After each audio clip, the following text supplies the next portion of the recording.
Hi, update ko.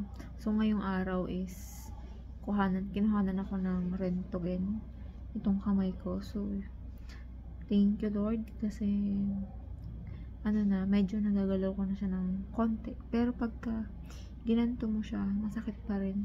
Hindi ko pa siya maganto mapuli ganito. Tapos hindi ko siya maganyan. Ganyan lang yung kaya niya. Tapos, yun nga, nag-Rentgen ako. Rentgen is X-ray po yun dito sa Japan. So, thankful ako kasi maganda yung hospital na to. So, ang bilis ng mga result. Yung pagka X-ray mo, mayroon na agad result. Maya-maya, pupunta na agad dito yung yung doktor para sabihin yung result ng X-ray ko. So, sana po ay okay yung X-ray ko. Pero madaming beses na akong ine-X-ray. Parang once a week ine-X-ray ako, tinitingnan. Kasi po, meron po siya ditong pin, dalawa.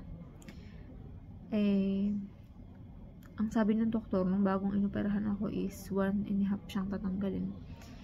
Hindi ko lang alam kung kailan siya tatanggalin. Pero sabi din yung isa kong kasama dito, na pares kaming sa dun sa kamote na aksidente is masakit daw pagka tinanggal to. So, kinakabahan ako ng konti.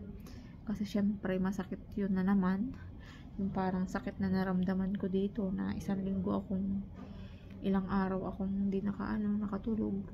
Tapos, hindi rin ako makalakad nung mga time na inoperahan ako dito. Sobrang sakit. Ay, ewan ko ba, hindi ko po alam. Pero, ngayon, ang gusto ko na lang pong mangyari sa buhay ko is yung maging magaling ako para mabalik ko na yung buhay ko ulit. Sobrang nakakaano dito sa ospital. Sana okay yung result ko. Sana ko na yung mga kamay ko. Maganon ko na. Oh Lord, help me.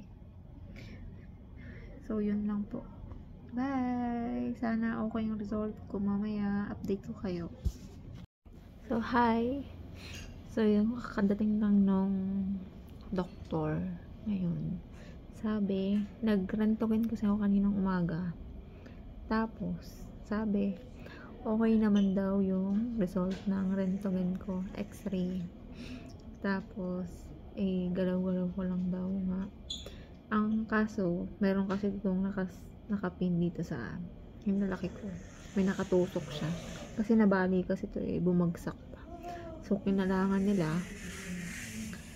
kukunin daw yun. Medyo masakit, kinakabahan ako. Baka umiyak naman ako sa next week. Oh my God.